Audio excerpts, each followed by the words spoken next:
Азыр бала 19-дан өтелек, чоң иштерге деңгели да жетелек. Айткылачы, ушул сарооз балапан анчалык оор жүктү кантип көтөрөт? Гүлбиер өлүп жаткан жандагы, кылып аткан кылыгыңа алдагы. Бүт кыргыздан акылдуу эмине кыдыршаанын бешиктеги балдары. Мен айтайын, камчы өзү билбесе, калыс сөзүм ага катуу тийбесе, жакшы болмок 30 жылдап так шалган, мындай ишти билимдүүлөр бийлесе. Колдон келбес ишти бала кылганда, ата-энеси жооп берет дейт мыйзамда.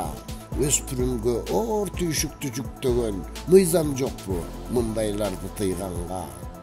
20-га да жете элек курагы, бала да азыр кимге тиет убалы? Тоодой жүктү көтөрткөнгө жонуна, айтчы камчы, кантип бетиң чыдады?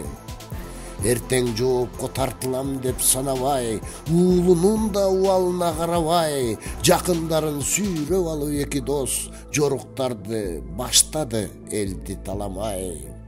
Көрөсүңөр, бу сөздүн жок талашы, тендерди утат 19да баласы, ачык эле тоноп кирди кыргызды, чет өлкөгө каччуудай го чамасы. Кылып жаткан кылыктарын байкагын, эч ким билбей туруш үчүн шайтанын, жабабыз деп жаңы мыйзам чыгарды мамлекеттик сатып алуу сайттарын.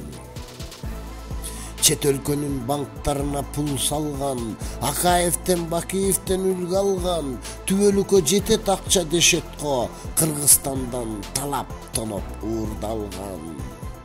Ойлоп койбой эл кусуру урат деп, арам тамак көзүбүздөн чыгат деп, калп айтышат, тендерди утса уулубуз Кыргызстанды өнүккөн эл кылат деп. Мамлекеттик сатып алуу боюнча сайттарды жаап, тым-тым кылып коюшса, жеткизе албай калат элге дешет го, журналисттер кабары жок болушса. Тендер тутуп, уулун ишке киришсе, жалаңзектер иштейби эмне бул иште?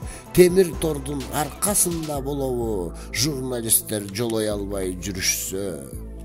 Өз элиңден жашыргыдай каты күн, жемни уулуң иштетеби апийим? Сен жанагы жаңы салам деп аткан акчасына курлабы ак үйүм? Тендерди утсаң, айтчы эмне иш ачасың? Сайтты эмнеге жабамын деп жатасың? Эгерде жок болсо ичиңде былыгың, анда эмнеге кымырылган атасың? Баласын да жармаштырып кичине, мааниси бар мамлекеттин ишине, жыл өткөзбөй аң сезимин аралап, шайтан кирип кеткен экен ичине. Болду зектер, элди дөдөй көрбөгүн, кыжырына калктын тие бербегин, өрнөк кылсаң Курманбекти Аскарды, бөтөн жерде тентип жүргөн.